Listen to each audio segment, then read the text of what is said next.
Aquí está el libro, Vizcarra, una historia de traición y lealtad. Nos acompaña su autor, Martín Rippel, periodista amigo. Martín, ¿cómo estás, maestro? Cristian, gracias por la invitación. No, gracias a ti. Y nada, primero felicitarte por el libro, pero quiero que nos cuentes un poquito, unos segunditos, el proceso previo, porque justamente en el prólogo, digamos, cuentas cómo de alguna manera desde el gobierno, para poderte dar una entrevista, de alguna manera quisieron... bueno, por lo menos echarle un ojo al libro, ¿no? Querer ver qué estabas escribiendo, qué sé yo. ¿Cómo fue ese proceso? Porque queda claro que en tu libro no llegaste a tener una entrevista con Martín Vizcarra, que al final creo que te ha dado una visión más bacán del tema, ¿no? Una distancia del poder. Yo creo que sí. En realidad yo ya buscaba a Martín Vizcarra como... para que me confirmara algunos aspectos que yo ya había investigado. Me parecía relevante en ese sentido. Pedí una entrevista con él y Óscar Vázquez, uno de sus asesores más cercanos, llamado parte de la... famosa moqueguano, el círculo muralla o círculo moqueguano. Él me dijo que no era posible una entrevista porque eso sería como avalar el contenido del libro y que él no tenía idea qué cosa estaba yo escribiendo, ¿no?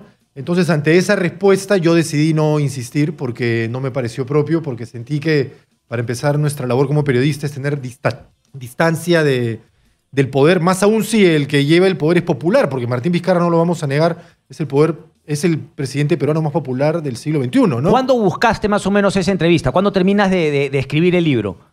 El libro se termina de escribir justo después de la parada militar, que está incluida en el último capítulo. Pero a Martín Vizcarra lo llamé, si mal no recuerdo, en abril o mayo. Ok, claramente, entonces bueno, no lo llamé a Martín Vizcarra, llamé a su asesor pero más ya, cercano, digamos, ¿no? ya en toda la vorágine de las encuestas como digamos, un norte claro de su manera de gobernar. Sin duda, pero es que eso desde Moquegua. Y a eso quiero llegar. Es lo interesante del libro, porque hay una línea de hacer política que al nivel regional se replica también. Y cuéntanos, porque es interesante, Martín, que claro, tú no llegas a Martín Vizcarra una vez que se hace conocido, ni siquiera en la plancha presidencial, sino tú lo conociste de antes cuando vas a cubrir un tema justamente el moqueguazo, sí. Y ahí te topas con esta figura Martín Vizcarra que termina aquí en Lima siendo presidente de la República. Exactamente, el ingeniero Martín Vizcarra, y él en ese momento se valía de su título de ingeniero, lo cual es muy popular, porque un ingeniero, tú sabes, en un país como el Perú, en donde además... Se dice, ¿no? Ingeniero, doctor, te doctorean, claro. No, y además que te llamen ingeniero, especialmente en la provincia y en donde más obra falta, porque acá hay un déficit de infraestructura brutal, es un cargo de honor, ¿no? Ahora, él tuvo una labor muy inteligente en el Moqueguazo, porque él no salió vociferante como tantos otros líderes, levantando palos y pidiendo la renuncia de Alan García y de Jorge del Castillo. Él tradujo el problema del canon a las masas en Moquegua. Les hizo entender por qué es que era relevante pelear por el canon, cómo esto afectaba el día a día de la vida de los moqueguanos. Los moqueguanos lo entendieron así, lo vieron un profesional de clase media respetable. Martín Vizcarra además es parte, por decirlo de alguna manera, de la realeza moqueguana, así que es conocido, muy conocido en su región, así como su familia. Y esa fue su catapulta al gobierno regional. Ya de ahí al gobierno nacional hay toda una historia larga que estoy contando en el libro también. Ok, pero digamos, ¿te parece que es algo habitual este enganche con lo que la gente quiere? Sí. Porque claro, lo estamos viendo acá, que él también insiste con el tema, claro, ya con las que son sus propuestas de gobierno, del adelanto de elecciones, pero él machaca efectivamente. O sea, ¿tú crees que esa ya es una práctica que venía desde Moquegua? Sí, incluso cuando él tuvo su primera aventura frustrada en política, que fue la elección al gobierno regional el año 2006, candidateando por el partido aprista, él era, y todos los que rodearon aquella campaña me lo comentan, muy de ir a la calle y conversar con la gente. O iba a un restaurante y le preguntaba al mozo, oye, ¿y qué te parece este candidato y qué te parece el otro? Él ha tenido siempre un ojo puesto en la calle. Siempre ha sido así desde Moquegua. Ahora es bastante más patente porque la opinión pública es lo único que tiene. Esto que voy a decir no lo digo yo, ya lo ha dicho antes Coco Nieto, el exministro de Defensa, que me parece además una observación absolutamente válida. La bancada que no tiene Martín Vizcarra en el Congreso la tiene en la calle. La bancada oficialista es la opinión pública. Ahora, ¿qué ha pasado con Martín Vizcarra? Y esto se ve desde Moquegua. La opinión pública se ha convertido también para él en un arma de negociación. Es decir, recuerdo alguna vez que le tocó la puerta a la Southern solicitando recursos para financiar un programa educativo para el cual no tenía dinero público, entonces dijo, acá quien tiene bolsillos gordos es la Southern. Desde hace medio siglo está aquí trabajando, paga sus impuestos, sí, pero quizás nos puede ayudar un poquito más, ¿no? Entonces les toca la puerta, los de la Southern, un poco que lo ven, le hablan, le dicen, yo ya cumplo con mis obligaciones, yo no tengo nada más que dar. Y Martín Vizcarra, como presidente regional en aquel momento, organiza una manifestación de 6.000, 7.000 personas, los saca a las calles, exigiéndole a la Southern que los ayude, y ya sacaron carteles también de va abajo la contaminación, y en fin, una serie de cosas. Entonces, la Southern transó y le dio el dinero que él requería, y él, desde siempre, y solo con esto termino, ha visto en la opinión pública un respaldo fundamental para poner en marcha sus políticas o sus decisiones. Ahora, acá viene otro tema de discusión. Y una herramienta de negociación, como tú lo has dicho. Por supuesto, pero también acá hay un tema relevante, y es que no todas las buenas decisiones son populares. A eso voy. Yo puedo revisar 1000 libros de historia y no voy a encontrar un gobernante que pasó a la historia como un gran gobernante, como un estadista que no haya tomado una decisión que en su momento no era popular. Por supuesto. Martín Vizcarra tiene en su historial alguna decisión que no haya sido popular en su momento. O sea, ¿es un gobernante solamente de acuerdo al gusto de la gente o es un gobernante que puede marcar un hito en la historia, ya sea de su región? O sea, ¿tomó alguna decisión que en su momento fue impopular y que el tiempo demostró luego que tuvo razón? Bueno, esa es una gran pregunta en cuanto a su gestión de gobierno. Pero dentro de lo que has investigado, ¿no llegaste a ver algo que dijo, caray, Martín Vizcarra ahora reconoce, oye, ¿cómo nos equivocamos, señor Vizcarra? Usted tenía razón. Y al contrario, yo te pongo otro ejemplo. O sea, se encontraron más de lo otro, que siempre iba con... Sí, o escenas que consideraban sus colegas en aquel momento, por ejemplo, otros ministros de Pedro Pablo Kuczynski, cuando él era ministro de Transporte, lo sentían dubitativo cuando tenían que enfrentar justamente a la opinión pública. Por ejemplo, caso Chinchero. Ha sido una demanda en Cusco, una demanda que lleva décadas en Cusco. Y Martín Vizcarra no lo quería poner en marcha en un principio porque sentía que no estaban claras las cosas. Y hubo mucho debate en el interior del gobierno de Pedro Pablo Kuczynski sobre si sacar o no sacar ese proyecto. Y él estaba en la línea que no. En un principio no, y sus asesores más cercanos me decían, uno de ellos, su asesor en la vicepresidencia, me decía que él tenía muchas dudas sobre cómo se estaba planteando el contrato de renegociación. Y él no quería. Pero por otro lado, sabía que había una demanda pública en Cusco, importante, para que se eche en marcha el proyecto, y el mismo gobierno de Pedro Pablo Kuczynski lo quería poner en marcha. Entonces aquí él se vio entre la demanda de una región como Cusco, pero por otro lado un problema que venía acarreándole un descenso notorio en la popularidad al gobierno y un enfrentamiento constante con el Congreso. Entonces, justamente, y ahí va el libro, en algunos aspectos de su trayectoria como gobernante regional y nacional, pero también como ministro, esa dificultad de tratar de conciliar lo que la opinión pública desea, pero por otro lado también poner en marcha reformas fundamentales, que no necesariamente son populares. ¿Y crees que ahora ha tomado opción por uno de los dos caminos o lo hace de acuerdo a cada caso? ¿Te parece que ahora en estos momentos obviamente... Bueno, mira Tía María. A eso voy. Mira Tía María. Entonces, si tenemos de pronto un audio en el que pareciera que el mismo presidente está dinamitando un proyecto de inversión fundamental, ¿no? Casi justificando el que luego lo va a paralizar, ¿no? Y ahora ha salido diciendo Hildebrand efectivamente que ese proyecto no va. Nuevamente deja en entredicho la autonomía de este Consejo de Minería. ¿Te parece una virtud o un defecto este tema de la muralla moqueguana, Martín, para un presidente? O sea, porque claro, yo entiendo que tiene que llegar con la gente, pero sí. ¿Es Martín Vizcarra una persona desconfiada? Absolutamente. Y esa es una de las conclusiones del libro. La verdad es que si hay una línea fundamental que cruza a todos los entrevistados con los que he podido conversar a propósito de Martín Vizcarra, tanto amigos de él, muy cercanos a él, familia de él, colegas políticos, rivales políticos, aquellos que fueron cercanos a él y que en el tiempo se distanciaron, por razones varias. Todos ellos me repiten, de una u otra manera, no confía en nadie. Es muy desconfiado, es muy cauteloso, me decía César Villanueva, extremadamente cauteloso. Y es una línea de pensamiento que él lleva desde Moquegua, y siempre, y quienes han hecho política con él me comentan que se ha rodeado de círculos muy pequeños para tomar decisiones. Pero eso no sé, o sea, no te pregunto por una opinión, pero, sí. O sea, uno puede ser desconfiado, pero al mismo tiempo tener un gran grupo de consejeros, o sea, ser una persona inteligente que escucha y que finalmente desconfiado quiere decir que él toma la última decisión, pero desconfiado en el sentido de ampliar tu universo de opiniones, de consejos, de visiones, etc. Él pareciese que más allá de desconfiado, ¿no? tiene una limitación de no querer ampliar la cancha y de convocar el síndrome de la luciérnaga, se lo decía Juan Carlos Tafur respecto a este tema de rodearse de gente un poco oscura que no le haga sombra o que no ponga en entredicho sus opiniones para no tener que contrastarlas y profundizar. Sí, eso sí lo he escuchado. Lo que tú me señalas tal cual, lo he escuchado de muchos que han trabajado con él, en el sentido de no le gusta estar permanentemente poniendo en debate o sintiendo que alguien le está haciendo sombra en cuanto a las decisiones que él pueda tomar. Pero también hay otro aspecto fundamental, y es que una cosa es, y luego podemos hablar de ello o tú lo puedes reflexionar al respecto, una cosa es tener un círculo cercano, pequeño, para gobernar una región, y otra cosa es extrapolar ese mismo círculo para gobernar un país. Correcto. Y entonces llega alguien de provincia que tiene un nombre notorio en su provincia a un país, a la capital de un país tan centralista, incluso en su política, como Perú, en donde si no conoces a los círculos cercanos del poder en la capital, podrías sentir que no te están escuchando, por ejemplo, correcto, o que no tienes leverage, como se dice, ¿no? Sí. Que no tienes palanca. Eso, palanca, ¿no? Palanca. Y entonces eso ha hecho, creo yo, pero es una opinión personal, que se refugie más en un grupo cercano, pequeño, y no necesariamente tan conectado al centralismo político nacional. Correcto. Pero, ok, esta ya es una crítica, ¿no? Pero bueno, vamos justamente tras la pausa, porque finalmente entonces hay una carencia de liderazgo, pues, Martín. Porque el líder viene y a donde lo pongas va a empezar a liderar.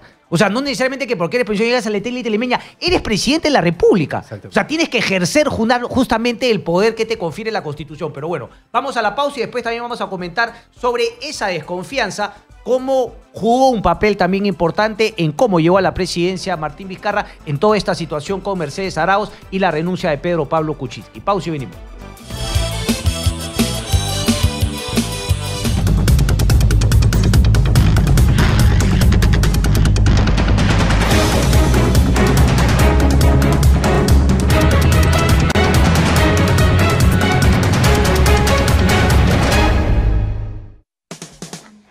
Las entrevistas más polémicas y reveladoras del mundo del espectáculo ya están en Exitosa. Esa mentada de madre no soy yo, ni siquiera.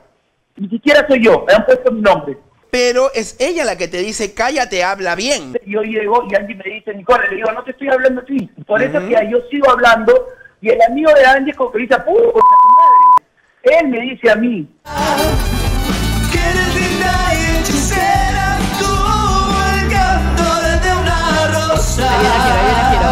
Con el análisis real, pero desenfadado de la farándula. Angie Arizaga ha demostrado tenacidad, valentía y pundonor para muchas cosas. Exacto. Pero nunca contigo, ¿eh?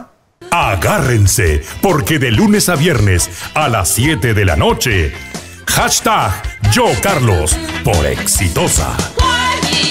Para que no te desconectes ni un solo instante de la Caribeña. Ahora también, escúchanos desde tu smartphone. Descarga el app Radio Caribeña Sí Suena y disfruta de nuestra programación, videos, notas de tus artistas y mucho más. Descarga el app desde tu Play Store. Radio Caribeña Sí Suena.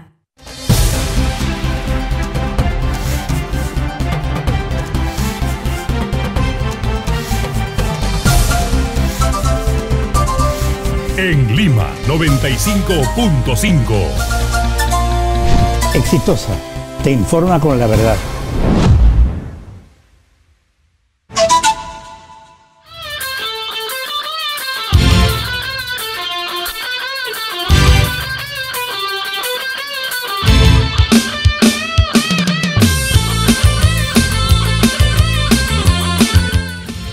Diez de la mañana con 22 minutos, seguimos en Exitosa, la radio del Perú, con Martín Rippel, autor del libro Vizcarra, una historia de traición y lealtad. Capítulo 9, desconfianza. Ambición de poder, respeto a la Constitución, revancha contra aquellos que lo menospreciaron, sentido del deber hacia el país. ¿Por qué Martín Vizcarra renunció para salvar a Kuczynski de la vacancia? ¿Por qué? ¿Por qué, Martín? ¿Por qué tu tocayo no renuncia para salvar a Kuczynski de la vacancia? Bueno, este no es un examen de opción múltiple en donde si tú marcas un solo cuadrito ya tienes la respuesta correcta. Correcto, no es como el de la Junta Nacional de Justicia. Sí, aquí tienes que ampliar. Sí, no, tal cual. O sea, de todas las preguntas que tú has planteado, que están en el libro, probablemente hay un poco de todo, ¿no? Por supuesto, deseo de, en aquel momento, un país en medio de una crisis, él tenía la necesidad quizás de ser también aquel que pudiera solucionar este gran inconveniente.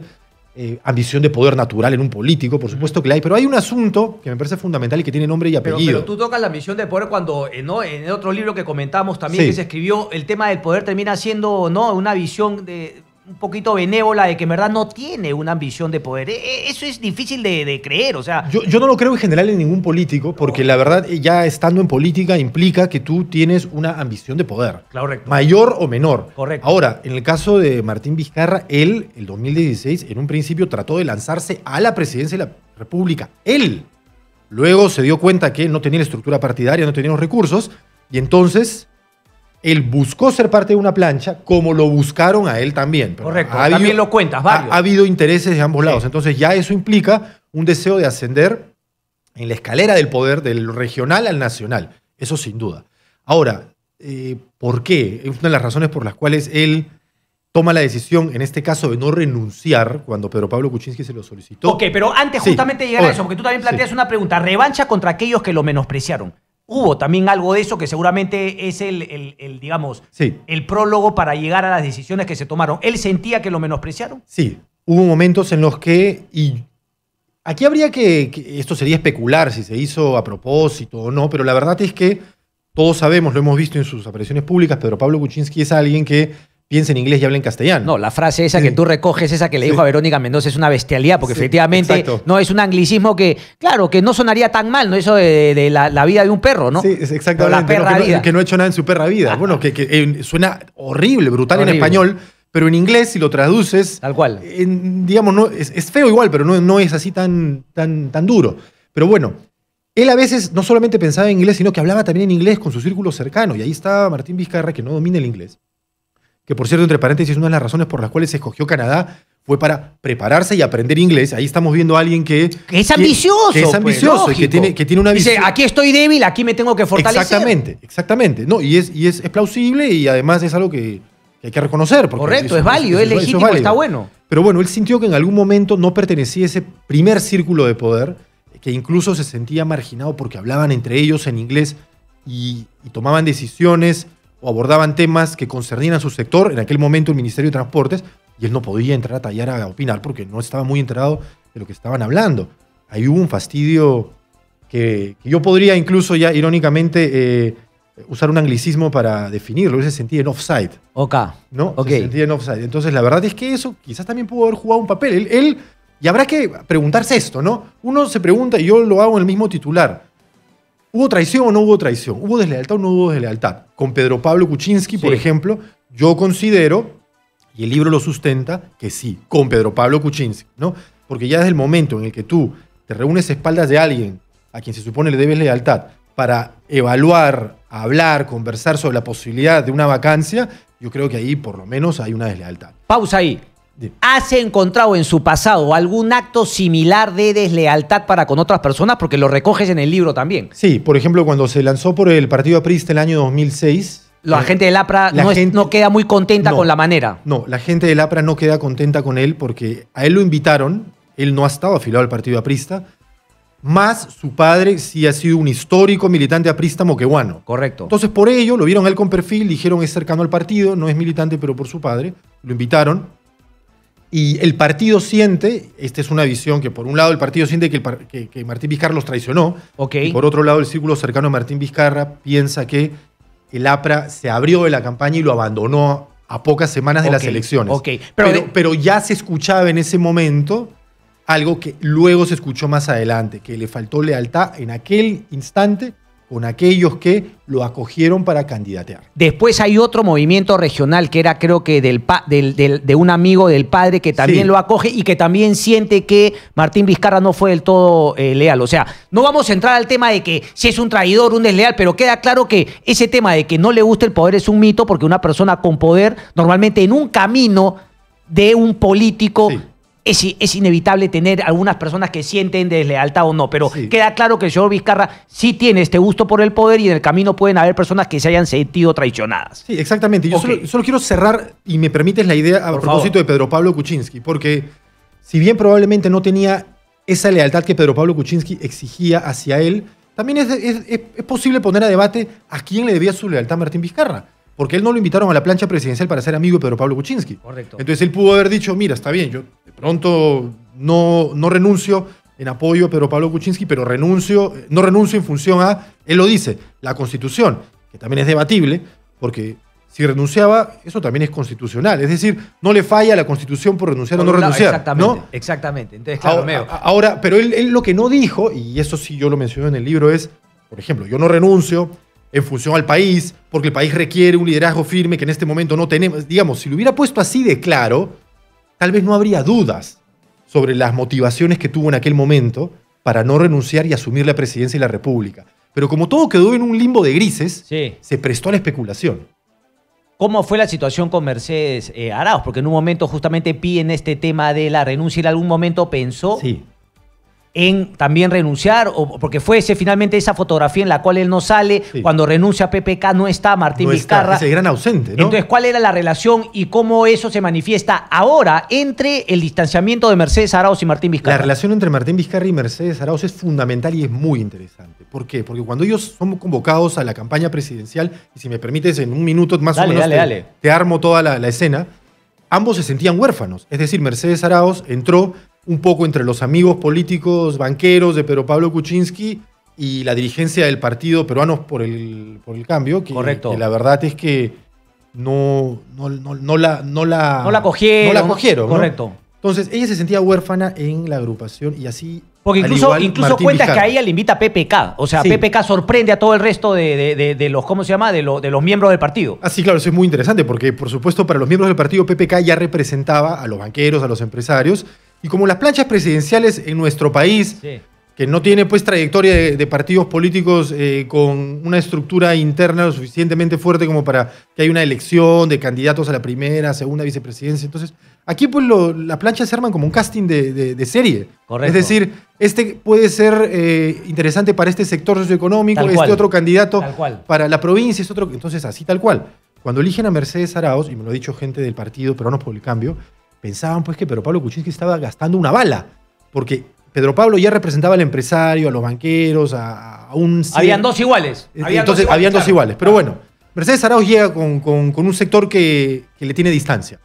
Y Martín Vizcarra llega, y tampoco acá no tenía ni estructura partidaria, ni grandes conocidos. Entonces, ellos dos, huérfanos de una u otra manera dentro de esta agrupación, se vuelven muy patas. Y en la campaña presidencial se vuelven tan patas que incluso se empiezan a tratar de hermanitos, cuando obviamente hermanito no era una palabra proscrita. Todavía no había nada sobre los cuello blancos del puerto, ¿no? En aquel momento era una palabra sincera, ¿no? Y así lo creo yo también en lo que se ve en el libro. ¿Y cuándo se quiebra? Esa es una muy buena pregunta. Puede haber sido o durante el escándalo chinchero que termina finalmente con la salida de Martín Vizcarra del Ministerio de Transportes y él salió resentido, salió fastidiado. O también puede haber sido cuando Mercedes Arauz le solicitó que renuncie. Y él no quería renunciar. ¿Por qué? Esa es la historia. ¿Y por qué no quería renunciar? Hay varias razones, como te digo, no es solamente una, pero una que se ha pasado por alto, y yo creo que fue fundamental, es porque Martín Vizcarra no confiaba en Mercedes Arauz. Él pensaba que si él renunciaba, Mercedes Arauz no iba a renunciar y por tanto iba a saltar la presidencia de Pedro Pablo Kuczynski a Mercedes Arauz. Lo iban a puentear, por decirlo en criollo. Ahora, yo quiero decir algo. Esto no significa que yo diga que Mercedes Arauz es una persona confiable o no confiable. Lo único que yo estoy diciendo es que Martín Vizcarra no confiaba en ella. Correcto. Martín Vizcarra no confiaba en ella. Esto al margen de las cualidades de Mercedes Arauz. No hay ningún elemento que te haga pensar que efectivamente eso había decidido PPK y Mercedes Arauz, puentear a Vizcarra. Eso es lo que sentía Martín Vizcarra. Eso es lo que sentía Martín Vizcarra, que me ha comentado, por ejemplo, uno de sus hermanos, Mario Vizcarra, pero que además se desprende la falta de confianza en el hecho de que cuando Martín Vizcarra ya era presidente y tuvo su primera conversación con Mercedes Arauz, áspera además, Martín Vizcarra le espeta, le dice, le reclama que ella lo había mandado seguir. Y Mercedes Arauz le dice, yo no te he mandado seguir en ningún momento. Entonces, eso ya, fuere lo que fuere que ha pasado detrás, ya implica que él no confiaba en ella. ¿Cuándo es que él dice que lo manda a seguir? ¿Cuándo él siente que lo manda a seguir? Cuando ya es presidente de la República, recién juramentado, y tiene su primera reunión con Mercedes Arauz en Palacio de Gobierno. En ese momento, Mercedes Arauz, todavía presidenta del Consejo de Ministros. Me tengo que ir, desgraciadamente el tiempo me gana, Martín, pero el último capítulo que viene justamente a colación de este adelanto de elecciones planteado por el presidente Vizcarra. ¿Es un acto de desprendimiento democrático en aras de el bien del país o tiene desde tu punto de vista, teniendo en cuenta todos los capítulos anteriores del libro, un toque obviamente también de oportunismo político y nuevamente una nueva manifestación de esa ambición de poder que quiere de alguna manera, no ocultar, pero de alguna manera difuminar bajo este manto de no, el Perú por delante, yo no tengo ningún interés, soy desprendido? Quizás hay algo de eso también, porque recordemos que cuando uno toma una decisión política, de pronto se abren varios escenarios, ¿no? Sí. Uno no toma una decisión usualmente solo para llegar a un objetivo, sino que hay un abanico de objetivos que uno quiere lograr. Por supuesto, yo no descarto de plano que el presidente haya sentido que es inviable mantener un gobierno en minoría con un Congreso que ha demostrado varias veces agresividad o al menos intención de paralizar algunas iniciativas del Ejecutivo. Entonces, él ha dicho, mira, vámonos todos a casa, borrón y cuenta nueva, que haya nuevas elecciones, quizás un nuevo gobierno mejor balanceado entre Ejecutivo y Legislativo haga las cosas mejor. Ese es un escenario. El otro escenario, que yo también... me interesa más. Que voy a plantear una mirada cínica, ¿no? Y esta sí es una interpretación, ojo, ¿no? Pero, a ver, si él se mantiene en el poder hasta el 28 de julio del 2021, que es lo que el periodo de 5 años de gobierno... Su popularidad va a bajar. Su popularidad iba a bajar, pero iba a bajar porque ya las cuestiones de confianza para empezar en el último año de gestión... Ya no se pueden plantear porque ya no puede disolver el Congreso en el último año de gestión. Esto es por Constitución. Entonces, es muy probable que se viera frente a un escenario en el que le iban a estar censurando ministros permanentemente o interpelándoselos, al menos, ¿no? Esto con un continuo desgaste en su popularidad porque no iba a poder gobernar, no iba a haber resultados en la calle, la gente se iba a defraudar de él, esto es muy probable. Y, bueno, frente a ello, él pudo haber tomado la decisión de vamos a acelerar este trago amargo, hagamos esto ya, porque además ya no queda un año, quedan solo meses para la próxima elección, si es que se convoca. Estamos hablando de un horizonte de 7 meses u 8 meses. En este adelanto de elecciones, los partidos van a estar bastante más preocupados en armar sus planchas y su plan electoral antes que estar censurándome ministros y confrontándome, ¿no? Y si yo llegara al 2021 desgastado, es probable que si me lanzo al 2026, cosa que su hermano señaló que él tiene intención de hacer. Ya lo dijo el hermano. Sí, me comenta que tiene la intención y es una ambición absolutamente natural, no político, ¿no? Sí. Entonces, si él se va a lanzar al 2026, luego de un último año del 2020 al 2021 de desgaste, es probable que llegue con pocas expectativas, ¿no? Correcto, pero claro, si se va renunciando, que además sale heroicamente... Olvídate, una popularidad tremenda. Y se lanza al 2025, esa impronta última que ha quedado de su gestión en la gente, lo va a poner entre los candidatos con mayores opciones, yo no tengo duda. Yo creo que entre las dos opiniones que das, como yo siempre digo, las opiniones son todas opiniones, pero cada una es más fuerte que otra de acuerdo a los argumentos. Y en la segunda idea me parece que los argumentos son más fuertes. Eso de desprendimiento y qué sé yo, también obviamente tiene una visión que también confirma que es un político, pues, ¿no? Y que finalmente le gusta el poder. ¿Dónde encontramos el libro, Martín? En todas las librerías está ya. Ay. Sí. Pero se había agotado en un momento. Sí, en la feria se agotó, hemos tenido que reimprimirlo la siguiente semana para que esté en librerías, ya está en este momento en todas. Excelente, Martín. Sí. Gracias, maestro. Martín a ti por la invitación. Una historia de traición y lealtad. Hacemos una pausa y venimos.